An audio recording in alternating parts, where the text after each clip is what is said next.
Ever feel like your brain's circuit breaker didn't just flip, but packed a bag, changed its name, and didn't even bother to fill out a change of address form? Because you're not just tired, you're hollowed out like a chocolate Easter bunny. When coworkers say they're stressed, it sounds quaint, like they're describing a hangnail, while you're over here surviving a full-blown emotional Chernobyl. That's not regular burnout. That's ADHD burnout. The special level of hell where your brain is forced to run on an operating system that it was not designed for. Let's start here. ADHD burnout is not the same garden variety burnout your neurotypical coworkers get from their car making weird noises. Theirs comes from external stuff. Ours, it's an inside job, full-time internal terrorism. This comes from the unpaid, high-effort performance art called masking. You know, pretending to be normal. The planners, the scripts, the "I think that's a great idea" face. All the acrobatics you need to perform to hide your internal brain inferno. For a while it works. You might even be the office's top performer. But it's basically the sword of Damocles over your head. Eventually, gravity will win. And that's when your brain's CEO, also known as your executive function, just leaves. No 2 weeks notice, no exit interview, just sneaks out on his lunch hour like a Gen Z, leaves a little sticky note that says, handle it yourself. That is executive paralysis. You know what needs to be done. You just cannot start it. Full stop. Then there's our classic boom or bust cycle.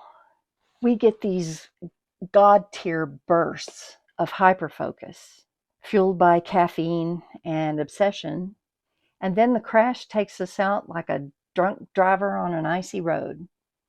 Burnout can look like depression, but it's not the same. Burnout is your brain waving a tiny white flag that says, no more, no more. Recognizing ADHD burnout is step one, not a flaw. It's a signal. Your coping mechanisms have unionized and walked out. Step one is recognize and reframe. Stop blaming yourself immediately.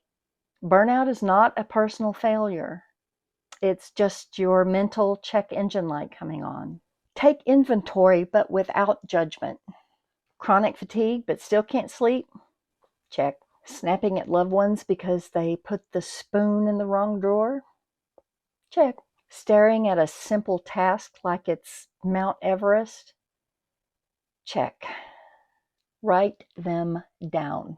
Not as a reasons I suck list, as data, evidence that your system is overloaded. This is about shifting from, oh, I'm a terrible human being, to, well, my operating system has crashed spectacularly. Self-compassion isn't optional here. You're not lazy. You've been running a marathon on a treadmill that never shuts off. Step two, the dopamine recharge. Neurotypicals recover with a quiet weekend. That's cute. That must be nice. We don't just need rest. We need dopamine. First, cut out the junk dopamine doom scrolling. It's the mental equivalent of eating a whole bag of packing peanuts. It's time-consuming, has a disgusting texture, and there's zero nutritional value. Instead, introduce quality dopamine, such as a walk, a video game, a bizarre documentary on what medieval times must have smelled like, or dancing around your kitchen while your cats stare at you mystified. Anything that engages you without requiring executive function. Then schedule these dopamine hacks. They're not a luxury, they're your medication. And then sleep. Sleep deprivation is like throwing gasoline on a fire. Commit to a bedtime. Dump your thoughts onto paper before you go to sleep. Just evict them from your brain. You want to leave nothing in your head that'll race around in the middle of the night. Now that your battery has like 1 bar of life left, it's time to build a system that won't betray you. Not a rigid schedule. Our brains treat rigid schedules like prison sentences. Think gentle routines. Pick 3 essential tasks per day. Just 3. That's structure without suffocation. Next, abandon multitasking. Our brains can't switch tasks without losing 14% of our soul every time we do it. Single task with a timer. 25 minutes on, then take a real break. Scaffolding also means boundaries. Turn off your work notifications. Remove your work email from your phone. Create a clear division between your work and your life. You're not on call for capitalism 24/7. After all, what has capitalism ever done for you? And finally, people. Ask for help.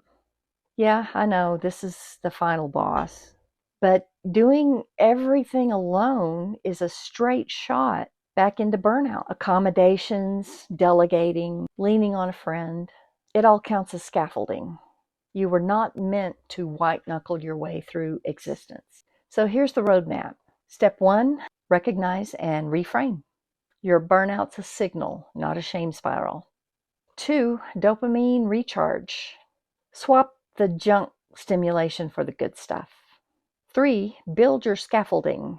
Let external supports carry the weight your brain just can't at the moment. ADHD burnout feels isolating and bleak, but it's not the end.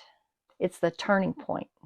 It's your brain saying, please stop using Windows 95 to run your life.